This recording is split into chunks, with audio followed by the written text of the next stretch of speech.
ذرا غور تو کریں، ہم کس طرح دن رات گناہوں کا ارتکاب کرتے ہیں۔ کتنے ہی گناہ ایسے ہیں جن کا ارتکاب ہم عادت کے طور پر کرتے ہیں۔ کتنے ہی گناہ ایسے ہیں جن کا ارتکاب ہم لاعلمی کی وجہ سے کرتے ہیں۔ کتنے ہی گناہ ایسے ہیں جن کا ارتکاب ہم جانتے بوجھتے کرتے ہیں۔ کتنے ہی گناہ ایسے ہیں جن کا ارتکاب ہم تنہائی کی وجہ سے کرتے ہیں۔ کتنے ہی گناہ ایسے ہیں جن کا ارتکاب ہم مجبوری کے بہانے کرتے ہیں۔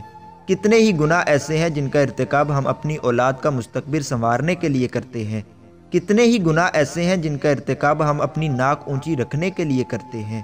کتنے ہی گناہ ایسے ہیں جن کا ارتکاب ہم ترقی پسندی اور روشن خیالی کے نام پر کرتے ہیں۔ کتنے ہی گناہ ایسے ہیں جن کا ارتکاب ہم نیکی کی اشاعت اور نیکی کی تبلیغ کے نام پر کرتے ہیں۔ کتنے ہی گناہ ایسے ہیں جن کا ارتکاب ہم دینداری اور پرہیزگاری کے ذام میں کرتے ہیں۔ کتنے ہی گناہ ایسے ہیں جن کا ارتکاب ہم معیار زندگی بلند کرنے کے لیے کرتے ہیں۔ کتنے ہی گناہ ایسے ہیں جن کا ارتکاب ہم ہوس اقتدار میں کرتے ہیں۔ کتنے ہی گناہ ایسے ہیں جن کا ارتکاب ہم شیطان کے فریب میں مبتلا ہو کر کرتے ہیں۔ کتنے ہی گناہ ایسے ہیں جن کا ارتکاب ہم نفس کی غلامی میں کرتے ہیں۔ کتنے ہی گناہ ایسے ہیں جن کا ارتکاب ہم خواہشات کی پیروی میں کرتے ہیں۔ کتنے ہی گناہ ایسے ہیں جن کا ارتکاب ہم دوستی نبھانے کے لیے کرتے ہیں۔ تو پھر کون ہے جو یہ دعویٰ کرے میں تو گناہ نہیں کرتا؟